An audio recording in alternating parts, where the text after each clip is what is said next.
What is true? How we help others develop a philosophy of life.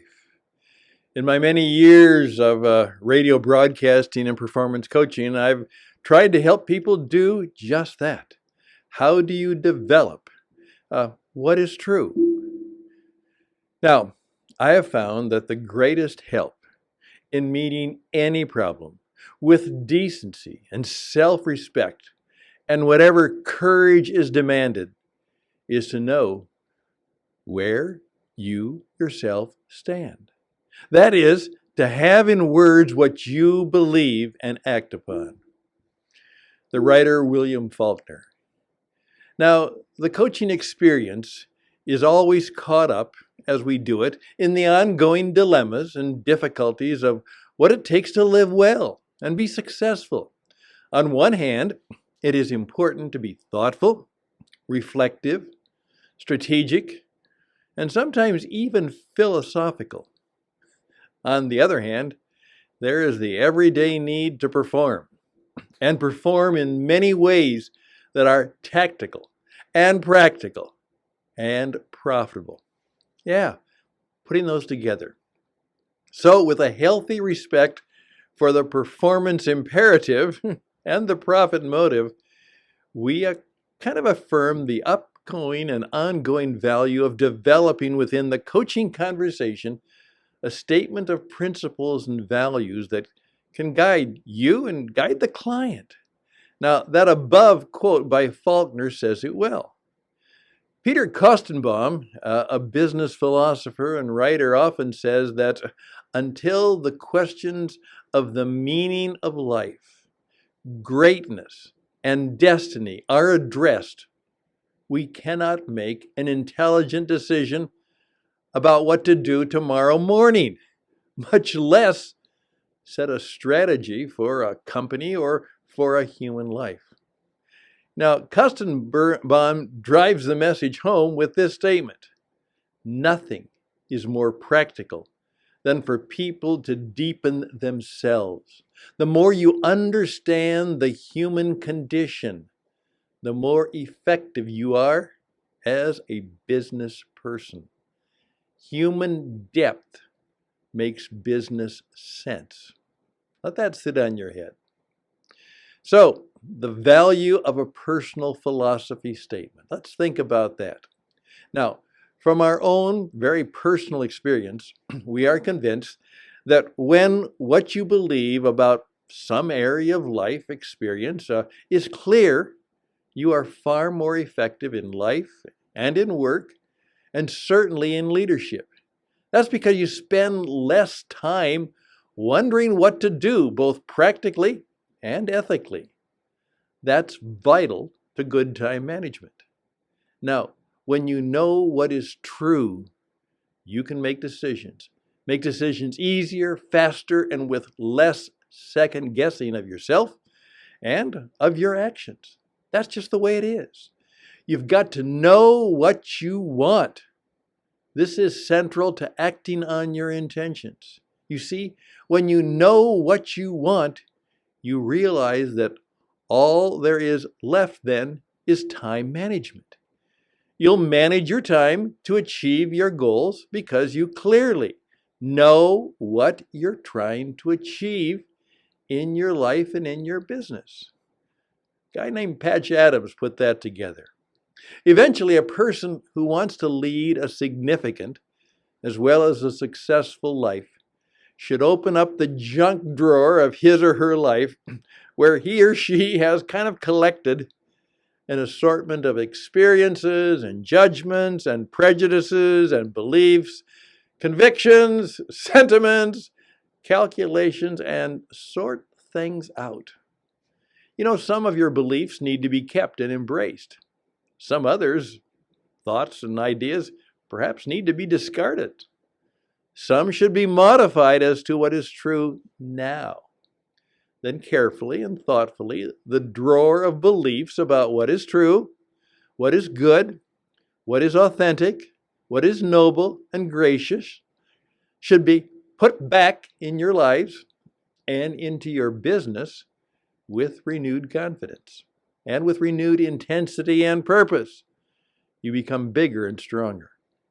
Now, in previous chapters where we discussed building a better life and building a business enterprise, we emphasize the importance of creating a philosophical guide, both in a significant circle of our personal life and as a strategic theme for any business or service we create.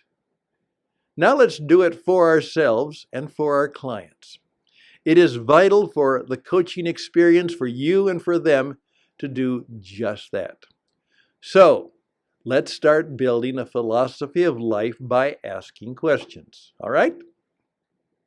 Now, as we continue this guide, it will become increasingly personal, and that is purposeful. We are talking about developing a personal philosophy of life. Now, I will use my own experience and conclusions that have come to me, not as a directive or even a recipe of how to do this work, but merely as an example of how one, like me, one pathfinder, is finding his way. Now, each coach and each client and each people who are continuing to do this must do it in their own way. But if a past travel guide helps, so much the better. Now, in part 2 of this chapter, I will share my top 10 principles about a philosophy of life and practice if you're interested in. Again, this is not for your adoption, but merely as a way for a conversation to begin in response and possibly in reaction to what I have discovered is true. So think about that. You start building your philosophy of life the way Socrates, who said that the unexamined life is not worth living, did. You ask good questions. Now, here are some good thinking and challenging questions for you to see what comes up in your thoughts and what can be put into words of truth, beliefs, and convictions. You can do that. Now, here we go. Why are we human beings here on planet Earth? And why are you here? Think about that. What do you have to do to be successful? And by the way, what does success mean to you? Is there a God? What is God like? And what difference does it make to you? Okay. What are some of the rules of the road for living well? And how do you know that they are true? What is the best way to help others be successful? What is happiness? And how do you achieve it? What is the best way to know what is true? What is authentic? What is noble and gracious? Now, good questions outrank easy answers, according to my friend Paul Samuelson. So let's do a little bit more on the questions that we are about.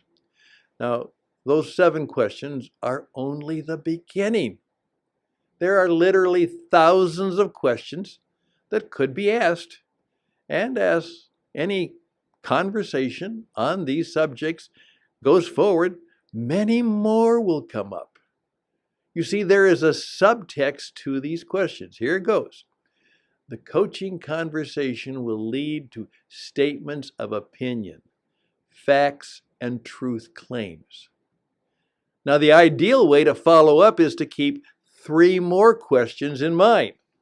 In fact, some of these are embedded in the entire questions themselves. But this is the trinity of clarity questions that can be asked when you hear answers with opinions, facts, and truth claims. Here they go, all right? What do you mean by that? Number 2, how do you know that? Number 3, what difference does it make? You see, the goal is awareness of what each person believes to be true, what justifies or supports that belief, and does it have any effect on our lives? So, think about those 3 clarifying questions. Now, what you believe is true, here's we go from there. The things we learn from all of the words, reflections, thoughts, and ideas that come from these questions in the coaching experiences are helpful in 4 basic ways. Here's the way they are helpful. First of all, understanding what is going on is vital to being human. There is so much in the human experience that does not seem to make sense. Yet we are sense-making creatures. That's what we do. Now, when in the midst of the seeming chaos of life and business, there is some sense of understanding of why things are the way they are, or appear to be. There's a calmness, a lack of fretfulness that can be a part of how we do each day. Calmness is the cradle of power. Think about that. Next, beliefs help us see future events more clearly. There's an old line that says, "What goes around comes around." It is based on an even older line, "What a man sows, he reaps." Now, these phrases are based on a deep belief about what is true in the human experience. Wise people often have the seeming gift of predicting things with great clarity, not because they're prophets, but because of their philosophy of life. They sense how the world works. The ability to predict consequences based on experience and truth is good and valuable life stuff to have. Now, the twin to the gift of better prediction is the ability to make quick and better decisions. I looked a client straight in the eye as he struggled with an important decision. It had really paralyzed him for several days. I listened carefully and then said, "I thought we had agreed that we would not compromise on issues at this level." He smiled in recognition of a principle to which he had agreed. The decision was done. Now, finally, remember that adversity is part of the plan of life. One of my core beliefs is that adversity makes us stronger, and that in our life projects, there will be adversity. Sometimes this adversity will be only mild difficulty, and at others it will be things that give us bone-chilling fear. These things will keep us awake at night. Yes, adversity is part of the plan. A strong belief and value system helps us weather the adversity. Adversity is to be expected, even welcomed. Such beliefs and the values to overcome adversity are in the truths embraced by successful people. Now, some final thoughts, okay? We're involved in what we call the coaching experience for ourselves and for our clients. And it may never get to this level of exploration about developing a philosophy of life. As we noted, most clients are only seeking performance improvement. They want to be a little more strategic and a little more thoughtful in the future, but they want to be a lot more effective right now. They want practical and profitable counsel that leads to improved and perhaps even breakthrough results. That's what they want. But if you're a good coach or mentor, you continue to remind yourself and the client that the issue of developing a life and business philosophy must be addressed at some times. All of us have to meet with others and deal with the questions that can guide us to developing, articulating, and communicating a philosophy of life around critical principles and practices. That's what we have to do. Change your opinions, keep to your principles. Change your leaves, keep your roots intact. Victor Hugo. A personal statement of a philosophy for life and a business way. So now, as a part of the coaching experience and in helping you with your coaching practice, I may offer my attempt at a statement of a philosophy of life on the very subjects that I teach and speak on as a performance coach. I've done this myself, and I've took my challenge seriously. And I sought to clarify what I believe is true about many things in life, success, effectiveness, leadership, personal growth, and relationships. I've done that work. And if you would be interested in knowing what they are, I would be glad to help you see my personal work on many pages that I wrote down statements entitled What I Believe is True about Successful Living, Performance Improvement, and Not Being Afraid, and how to live with a calm and collected attitude in the midst of all the stuff of life. I've come up with well over 150 truth claims and beliefs. I then processed, combined, refined, and prioritized until I narrowed it down, and I came up with the top 10 principles of life and living. And then I did the work of seeking to explain them and to communicate their meaning and relevance, not only to myself, but others. I did not call upon you to agree with them, copy them, or even adopt them. I do them to challenge you to seek to understand them, and then with that understanding, seek to do the work of developing in full or in part your own philosophy of life so that you can share it with others and help them develop their very own philosophy of life. That's the deal. My philosophy of life is that if we make up our mind what we are going to make of our lives, then work hard toward that goal. We never lose. Somehow we win out. And that's my friend and mentor, Ronald Reagan. So start thinking and believing and sharing. What are the principles for success, high performance, and living it in peace in our world and your world?